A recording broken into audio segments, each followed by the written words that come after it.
Setiap saat, makanan terus diproduksi baik di tingkat rumah tangga, penyedia makanan komersial maupun non-komersial seperti sekolah, rumah sakit, restoran, dan hotel.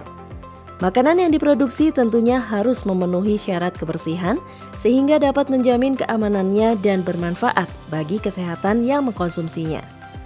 Lalu, bagaimana pengelolaan kebersihan dan limbah yang dianjurkan pada penyelenggaraan makanan? Mari kita ulas.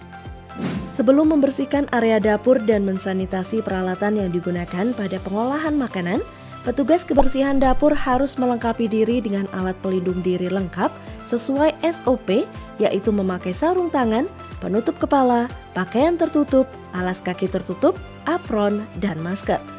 Dalam memastikan kebersihan area dan peralatan yang digunakan dalam pengolahan makanan, kita harus memastikan peralatan yang kita gunakan bersih dan steril.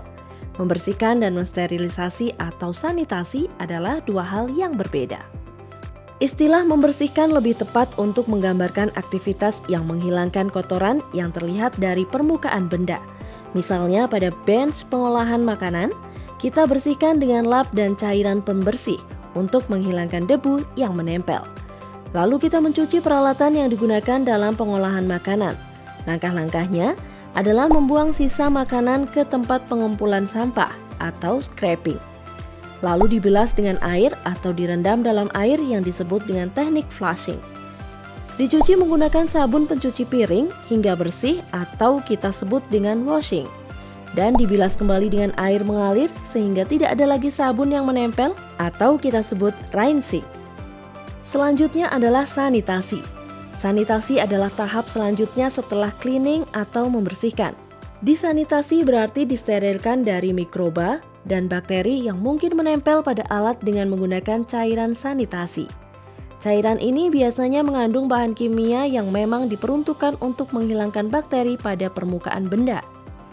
Cara melakukan sanitasi yaitu dengan menambahkan cairan sanitasi pada air.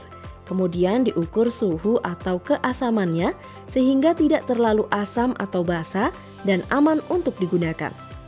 Kemudian rendam peralatan yang akan disanitasi, lalu dikeringkan dengan diangin-anginkan sebelum disimpan.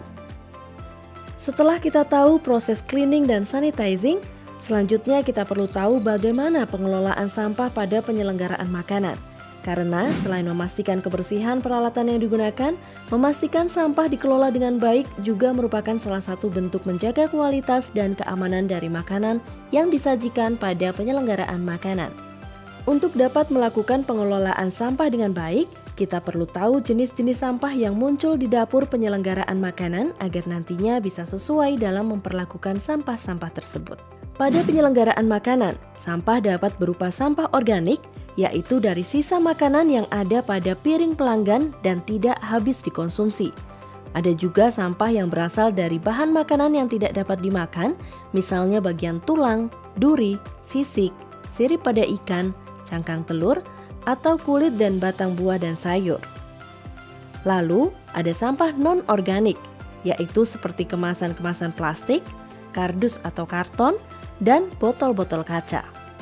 Makanan yang terdapat pada piring konsumen dan tidak habis dimakan digolongkan menjadi sampah organik, sedangkan bungkus-bungkus makanan berupa kertas atau plastik digolongkan dalam sampah anorganik.